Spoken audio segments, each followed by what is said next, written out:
बात बड़ी क्लियर सी है, मुस्लिम लीग नून टूट गई है। आप दो तीन चीज़ें ज़हन में रखिएगा ज़रा। आज एक सूबाई वज़ीर मनाने गए एक साबिक़ वज़ीर आज़म को, साबिक़ वज़ीर आज़म ने मुस्लिम लीग नून के साबिक़ वज़ीर आज़म ने मिलने से इनकार कर दी। ये मैं ऑन द रिकॉर्ड आपको बात बता रहा हूँ। दूसरे जो एक उम्मीदवार जिन्हें आप आखिरी दिन तक आप उन्हें साथ बिठा के करते रहे, लारा लगाई रखा गया, उन्होंने कहा जी मैं, जो मेरे पास इतला है, हमारे एक बड़े करीबी साथी उनसे मिले, बड़े सीनियर जर्नलिस्ट हैं, मेरी उनसे बात हुई। जिन्होंने कहा कि मैंने बड़ी फ़ैसला कर लिया, मैं किसी से कहूँगा नहीं, लेकिन कल का दिन मुस्लिम लीग नून के लिए नया रंग होगा। अच्छा, आपको पता है कि कश्मीर के अंदर फ्लो कास्टिंग का क्लासिंग जो है उसका रूल नहीं है। पाकिस्तान में तो आप अपनी पार्टी के ख़िलाफ़ वोट देंगे तो आपको फारिग डी-सीट हो जाएंगे, डी-सीट होंगे। वहाँ पे नहीं है ये जी, वहाँ पे ये रूल नहीं है। अब कुदरत के अमल कुछ ऐसे होती है ना, जब आप आते हैं, अब आपके वहाँ पे एक वज़ीर आज़म आ गए, कल उस वज़ीर आज़म का हलफ होगा। आज की रात बड़ी बारी रात है, आज की रात आप भी ज़रा नज़र रखिएगा। वैसे कामयाब हो जाएगी, नून लीग कामयाब हो जाएगी, वज़ीर आज़म बनवा लेगी, वज़ीर आज़म बनवा लेगी, वज़ीर आज़म बन जाएंगे। अगले 4-6 दिन फिर ठीक गुजरेंगे, उसके अगले दिन क्या होगा? अब्दुल क़य्यूम नियाज़ी नहीं थे उस गेम में जी, जो थे लोग उनको पीछे किया गया, उन्हें लाया गया जी, पीपल्स पार्टी ने भी ऐसे ही किया, अब नून लीग भी वैसे ही कर रही है। मैंने वो बड़ा उनका देखा कि वोट को इज्जत दो, जी, ये उनके लोग कह रहे हैं ना, जी, जी, तो अब तो इम्तिहान था वोट को इज्जत देने का। दूसरी एक मिसाल कायम हो गई, ठीक है, अगर वो समझते हैं, मैं समझता हूँ अगर वो समझते हैं कि वो वज़ीर आज़म बेहतर हैं, बेहतर हैं वो वज़ीर आज़म, और कश्मीर के मौजूदा हालात में ऐसा ही चाहिए, तो फिर उनको अपने फ़ैसले पे परेशान नहीं होना चाहिए। लेकिन जो सियासी लोग हैं, जो सियासी चीज़ें सामने आ रही हैं, नून लीग जो है वो टूट गई है।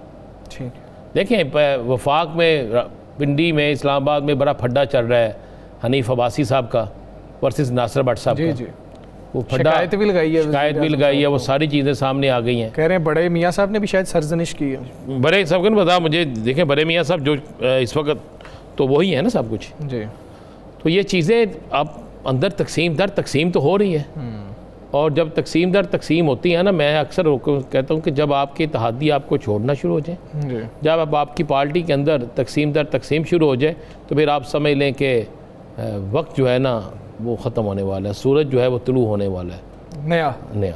ठीक है। अच्छा साकिब साहब, आप ये 3 कैदियों का जिक्र कर रहे थे, बता रहे थे जो जज साहब के रिमार्क्स थे, लेकिन ये तीनों वाला जो मामला है, इमरान खान साहब जैसी सहूलियात उनको मिल जाएं, ये वो ख्वाहिश जाहिर कर रहे हैं। वो वाली सहूलियात जो सुप्रीम कोर्ट ने लिखी थी, वो वाली सहूलियात नहीं जो हुकूमत ने उनको दी थी, तो वो उसके ही तकाजा कर रहे हैं। अब मामला किस तरफ जा रहा है, और हुकूमत आपके ख्याल में उनका केस स्ट्रांग होगा? उन्होंने अपना केस स्ट्रांग कर लिया है कि देखे बाकी कैदियों ने तो अभी से बात करनी शुरू कर दी? नहीं, ये भी बता, इसमें सवाल में शामिल कर लीजिए। वो ये भी कह रहे हैं ना, हम बेशक हमारी 8 माह मुलाकात ना हो, हम गुजारा कर लेंगे। नहीं, वो सुप्रीम कोर्ट वाली सहूलतें नहीं, वो उस तरफ बिल्कुल भी नहीं गए कि 8 माह मुलाकात बंद हो, फैमिली के पास, फैमिली से 8 माह से मुलाकात जो है बंद हो, उस तरफ बिल्कुल भी नहीं गए। लेकिन उन्होंने कहा जी, उनके वकील साहब थे, उन्होंने कहा कि हमारे जो क्लाइंट है ना कैदी 3, उनकी मासूमाना ख्वाहिश है कि जो है वो इमरान खान साहब की तरह जो है वो हमें भी सहूलियात दी जाएं और बराबरी जैसा सलूक किया जाए, और सारे जो कैदी हैं वो बराबर हैं।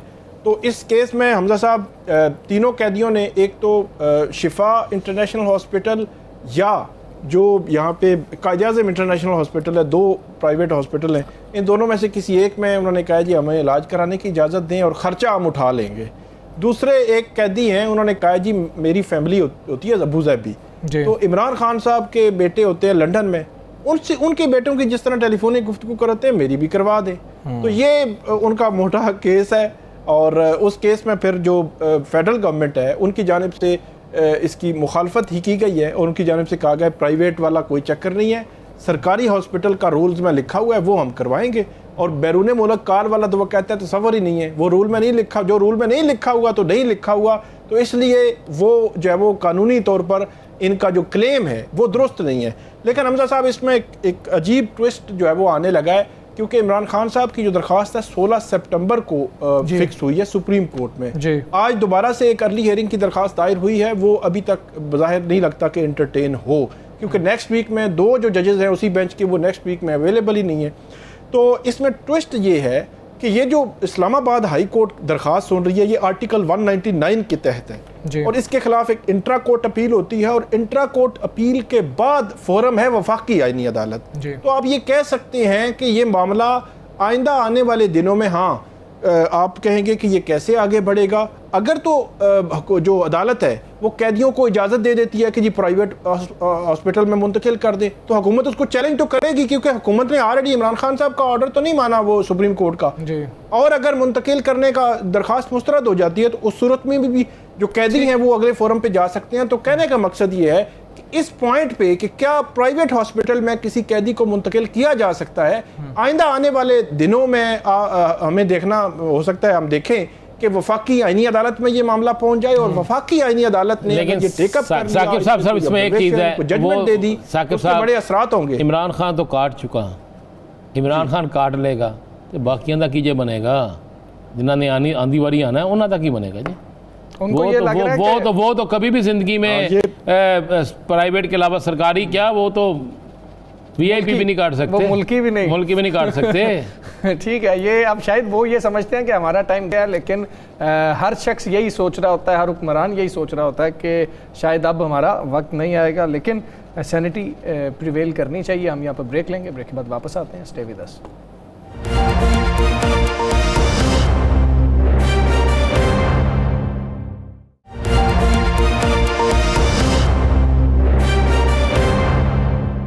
वेलकम बैक जी। पिम्स हस्पताल सानहे के बाद ज़िम्मेदारी किस पर आयद होती है, ये बड़ा एक अहम सवाल है और ये भी एक अहम चीज़ है कि अगर इस वक्त निशानदही ना की गई, जो ख़ताकार हैं उनको अगर सज़ा नहीं दी जाती है, तो फिर किस वाक़े का, किस सानहे का हम इंतज़ार कर रहे हैं कि हम उस चीज़ पर किसी को ज़िम्मेदार भी ठहराएं और जो वाकई ज़िम्मेदार हैं, ये ना हो कि पानी नीचे की तरफ क्योंकि बहता है तो मामला सिर्फ नीचे तक ही रह जाए, नीचे से ऊपर तक या ऊपर से नीचे तक, जैसे मर्जी कर ले, लेकिन सबको सज़ा इस पर मिलनी चाहिए। एक तो हमने इस मामले पर भी बात करनी है कि हुकूमत कितनी संजीदा है और दीगर जमातें कितना प्रेशर डाल सकती हैं हुकूमत के ऊपर कि हुकूमत एक फेयर इंक्वायरी करवाए और फिर फेयर डिसीजन हो, जिससे वापस तो नहीं आ सकते जिनके बच्चे चले गए हैं, लेकिन कुछ दादरसी हो सके, कुछ उनको सुकून मिल सके। इस हवाले से भी हमने बात करनी है। कुछ और हुकूमत से रिलेटेड चीज़ें भी हैं, वो भी हम बात करेंगे। अभी शैला रज़ा साहिबा पाकिस्तान पीपल्स पार्टी की सीनियर रहनुमा हमारे साथ मौजूद हैं। शैला साहिबा अस्सलाम वालेकुम, बहुत शुक्रिया आपका। बड़ा अफसोसनाक सानेहा पेश आया, अल्फाज ही नहीं है किस तरह से बयान किया जाए, कितनी दुख की ये बात थी, लेकिन आपको लग रहा है कि जो हुकूमत ने यकीन दहानी कराई कि हम वाकई कैफरे किरदार तक पहुंचाएंगे जो जिम्मेदारान हैं, ये आपको होता हुआ नजर आ रहा है? मैं समझती थी कि ऐसा होगा, लेकिन अगर मिनिस्टर ही ये कहे कि मैं आपसे, काश मैं आपको हकाइक बता सकता, काश मैं आपको ये कर सकता और अच्छा है मेरी जान छूट जाए, मैं खुद बेजार हूँ, तो इसका मतलब है कि मिनिस्टर पे भी जबरदस्ती कोई चीज थोपी गई है पाबंदियों के बाद।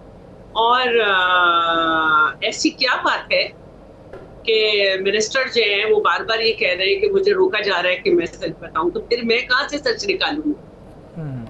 बात यह है कि जो आपने दुरुस्त कहा कि मिनिस्टर साहब कह रहे हैं कि मुझे रोका जा रहा है, तो एक पार्लियामेंट है, एक सेनेट का है, हर जगह पे आप लोग बैठे हैं, एक ऐसा सानिया है जिसने सबको हिला के रख दी है।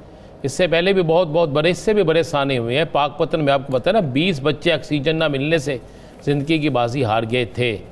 और भी अगर हम उठा के देखें कि पेशावर में क्या हुआ, पूरे पाकिस्तान में जहाँ भी होता है, लेकिन ये एक ऐसा वाक़या एक ऐसे दिन में हुआ था कि जिसको आज भी सारा पाकिस्तान सोग में है, बल्कि पूरी दुनिया सोग में है जो सुनती है।